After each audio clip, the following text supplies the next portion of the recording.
I am the Tofu Golem. Please enjoy the video. You start by confirming you have access to the Google account tied to the Play Store. This matters because the password you use is the same.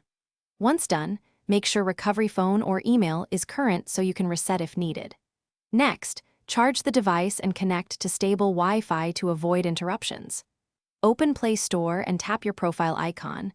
That first tap moves you into account settings where password, sign in, and security options live. So act now and follow the prompts. You proceed by navigating to Google account settings and selecting security, then signing in to Google. That sequence is how you reach the password controls. If you remember the current credential, choose password and type a new, strong one. Otherwise, tap Forgot Password and follow verification steps using recovery phone or email.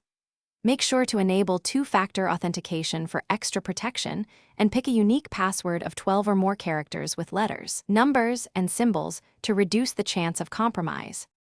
Finish by signing out of the Play Store and signing back in with your new password so tokens refresh immediately. This step ensures purchases and app updates continue.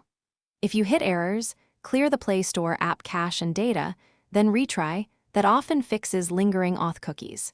If you are locked out despite recovery steps, use Google's account recovery form and follow instructions. Make sure to respond with accurate details, and then wait the indicated 24 to 72 hours while they verify your identity. Thanks for watching. Consider subscribing if we helped you today.